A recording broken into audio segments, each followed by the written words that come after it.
ಕಾಣಿಸೋದಿಲ್ಲ ಹಾಗಂತ ಹೇಳಿದ ಕೂಡಲೇ ನೀವು ಯಾರು ನನ್ನ ನಂಬೋದಿಲ್ಲ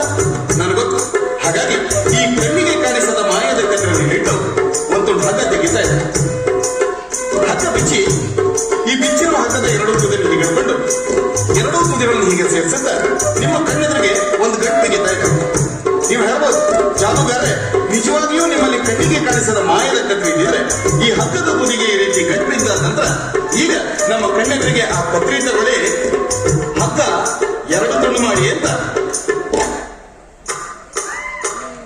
ಮಾಯದ ಕತ್ತೇರಿಯೇ ಒಂದು ಮಾಯದ ಕತ್ತೇರಿಯೇ, ಆ ಕಣ್ಣದ ತೋಜನಿನ ಒಂದು ಮಾಯದ ಕತ್ತೇರಿಯೇ.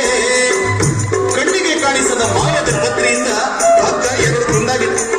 ಎಷ್ಟೋ ಮಂದಿ ಇನ್ನೂ ನನ್ನ ನಂಬ್ತಾ ಇಲ್ಲ, ನನಗೆ ಯಾಕಂದ್ರೆ ಈ ಹಗ್ಗದ ಜಾದು ಶುರು ಮಾಡ್ಬೇಕಿದ್ರೆ ನೀವೆಲ್ಲ ನೋಡಿದ್ದು ಒಂದೇ ತುಂಡು ಹಗ್ಗ. ಈಗೇನು ನಿಮ್ ಕಡೆಗೆ ಎರಡು ತುಂಡು ಹಗ್ಗ ಕಾಣುತ್ತೆ, 4 ತುದಿ ಕಾಣುತ್ತೆ. ಆದ್ರೆ ಒಂದ್ ವೇಳೆ ಇಲ್ಲಿರುವಂತ ಈ 1, 2, 3, 4 ತುದಿಗಳು ನಾನು ಹೀಗಿಡ್ದೆ ಹೇಳಿದ್ರೆ ಇರ್ಬೇಕಾಗಿದ್ದು ಒಂದೇ ತುಂಡು ಹಗ್ಗ ನೋಡಿ. ಮಾಯದ ಕತ್ತೇರಿಯೇ ಒಂದು ಮಾಯದ ಕತ್ತೇರಿಯೇ, ಆ ಕಣ್ಣಿದ ತೋಜನಿನ ಒಂದು ಮಾಯದ ಕತ್ತೇರಿಯೇ.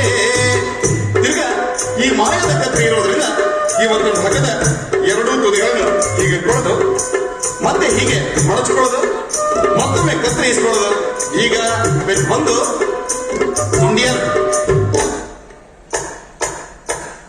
ಮಾಯದ ಕತ್ತೇರಿಯೇ ಒಂದು ಮಾಯದ ಕತ್ತೇರಿಯೇ, ಆ ಕಣ್ಣದ ತೋಜನಿನ ಒಂದು ಮಾಯದ ಕತ್ತೇರಿಯೇ.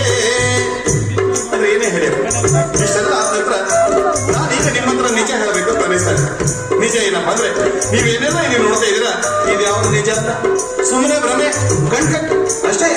ಹಾಗಾದ್ರೆ ಜನ ಕೇಳ್ತಿದ್ದಾರೆ ನಿಜ ಏನು ಅಂತ ಹೇಳ್ಬಿಡೋಣ. ನಿಜ ಏನಪ್ಪಾ ಅಂದ್ರೆ ಈ ಹಗ್ಗದ ಜಾದ ಶುರು ಮಾಡುವಾಗ ನೀವೆಲ್ಲ ನೋಡಿದ್ರಲ್ಲ, ಅದೇ ನನ್ನಲ್ಲಿ ಇದ್ದ ಹಳೆಯದಾದ ಒಂದೇ ತುಂಡು ಹಗ್ಗ, ಅದು ಮಾತ್ರ ನಿಜ. ಮಾಯದ ಕತ್ತೇರಿಯೇ ಒಂದು ಮಾಯದ ಕತ್ತೇರಿಯೇ, ಆ ಕಣ್ಣದ ತೋಜನಿನ ಒಂದು ಮಾಯದ ಕತ್ತೇರಿಯೇ. ಈಗ ಹಗ್ಗದ ಎರಡೂ ತುದಿ ಸೇರಿಸಿ ಒಂದು ಗಂಟು ಬಿದ್ದ ಕೂಡಲೇ ಜನ ಆಲೋಚನೆ ಮಾಡ್ತಾರೆ, ಜಾದೂಗಾರರು ಮತ್ತೆ ಕತ್ರಿ ತೆಗಿತಾರೆ, ಹಗ್ಗ ಮತ್ತೆ ಎರಡು ತುಂಡು ಮಾಡಿ ತೋರಿಸ್ತಾರೆ. ಹಾಗೆ ಮಾಡಲ್ಲ. ಈಗ ನಾನು ಏನ್ ಮಾಡ್ತೇನೆ ಅಂದ್ರೆ ಹಗ್ಗದ ತುದಿ ಹಿಡಿದು ಎಳಿತಾ ಇದ್ದೆ. ನೀವೆಲ್ಲರೂ ನೋಡ್ತಿದ್ದಾಗೆ ನಾನು ಹಗ್ಗದ ತುದಿಗಳನ್ನು ಎಳಿತಿದ್ದೆ.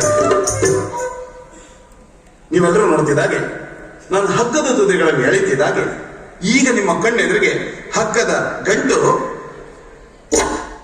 ಕೆಳಕ್ಕೆ